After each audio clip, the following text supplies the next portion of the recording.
this is Tessa Keogh, and welcome back for another Tuesday's Tip here at the Legacy Virtual Users Group community. We'll have one every day during Family History Month. Today we're going to focus on events. So why the fireworks? I want us to blow up our preconceived notions about what events and facts are. So many software users think that they have to do things the way the manual tells them to. Others spend a great deal of time worrying about where they should put things. Does it go in the General or Research Notes section? Should it go with the Notes tab for vital statistics, birth, baptism, death, burial, and/or marriage? What exactly goes in the Events or Facts section? What if I can't find my event in the master event list? Where should I put it? Let it go. Think about how you want to use your legacy database, and then be willing to learn, adapt, be flexible, and make your software work for you. First off, an event or fact is anything that you want to add to the chronology or timeline of an individual's life. Anything that helps tell their story, whether it happened to them individually, perhaps it happened to the family, the community, or their country. You can include any piece of information or data, and you choose to keep it private or make that event or fact part of their life story. My chronology reports are titled The Story So Far because I'm always finding and adding pieces to the tapestry that is my ancestors' lives. Don't limit yourself with the list of events and facts. Legacy included the option to add or delete the master list of event definitions for a reason. It's your database. Now let's take a look at where we can find events and facts. In the Family view, and if you've configured your screen to include the icon, you'll have Event, the sheet of paper with a pencil icon. When you hover over the icon, it'll show Events. Clicking on that icon will take you to the Events and Facts. So where do you find the Husband and Wife toolbar to change your configuration? And that's found at the Design tab. That's that upside down triangle, and you simply click on the toolbar and then the Husband/Wife toolbar. And this is where you can configure your toolbar. In light of Legacy's announcement today that they'll be updating links and resources in the Research Guidance feature, this might be one icon that I add back to my Husband/Wife toolbar. Not only can you add or remove the icons, you can move them in any order that works for you. Now we can also get to events or facts by clicking on the individual's information view. Notes for vital events such as birth, baptism, death, and burial are shown in the top of the screen. The events and facts are shown in the middle of the screen. A quick look at this section shows the age, the event title, the date, description, place, and any notes, and an icon that shows if anyone shares the event, and that's new in Legacy version 8.0, if the event has a source citation, an image, and if there's any potential problems. Now a quick reminder, if you want to learn more about it, just click on Help, either in the Legacy toolbar or in any of the Legacy views or activity screens. Using the keyword event brings up a number of choices to learn more about events or to answer a question that you might have. Here in the Help section, we can learn where to find the master event definition list, as well as how to select, add, edit, or delete master events. So where do we find the master event definition list? Simply click on View in the Legacy toolbar, and Legacy also calls that a ribbon in keeping with the Windows language. In View, you can click on the master list, and the event definition is the fourth one in the list.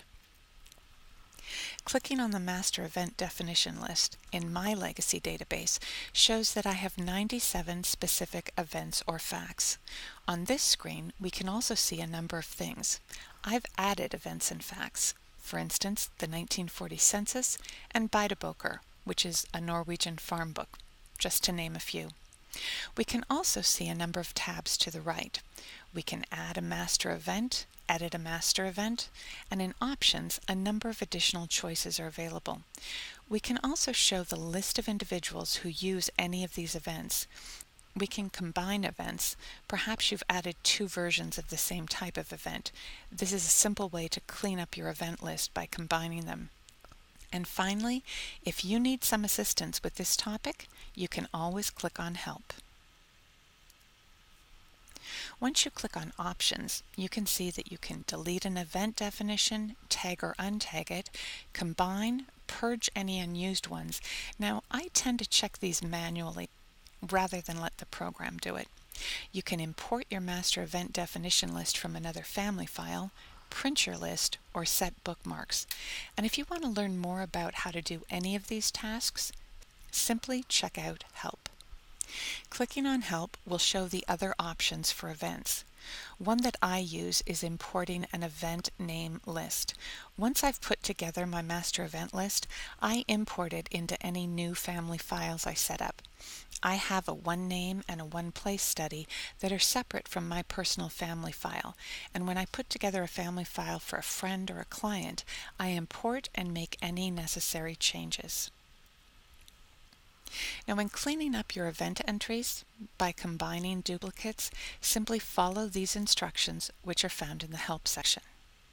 By highlighting Find a Grave as an example to show you, and clicking on the Show list, I can easily see all the individuals who used the Find a Grave event. Here I have a number of choices as to this event. I can tag or untag everyone in the list, but make sure that you have an available tag and make sure that you name it. I can edit an individual, or I can create a search list. So be willing to play around in Legacy and check out your options. By clicking on the Add or Edit an Event definition, we can revise the sentences to read as we choose. As you can see, for the Find a Grave event, I've put check marks by the fields that I want to include. I've also chosen the language of memorial with the description, and this is where I include the memorial number from Find a Grave. And here, and in most places, I use the individual's first name rather than their full name, and I use the date the memorial was added on Find a Grave. So how does that event read once the sentence has been revised? The description is the memorial number, the date is the date the memorial was added to the site, and the place is the location of the cemetery. I also copy and paste the information that's included with the memorial, and that follows the event sentence in my reports. With the example of a census, you can see that I use the event of census and no description. I use the date the census enumeration began and the place as shown on the census. Again, you can see that I have edited the event sentence definition to use the first name rather than the full name, and the abstract of the census entry follows in the notes section. When editing event definitions or adding a new event and putting together your sentence, know that you can preview the sentences while you're crafting them. The drop-down menu for replaceable fields is your friend. Check out all your choices as you craft your event sentences. And on your family group record and other reports, this is how your sentences will read. So hopefully we've shattered some preconceived notions about what events and facts are, and you can start or continue playing with your Legacy database.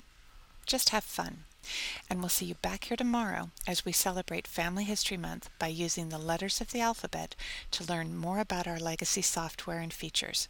Tomorrow, the letter F is the star of the video.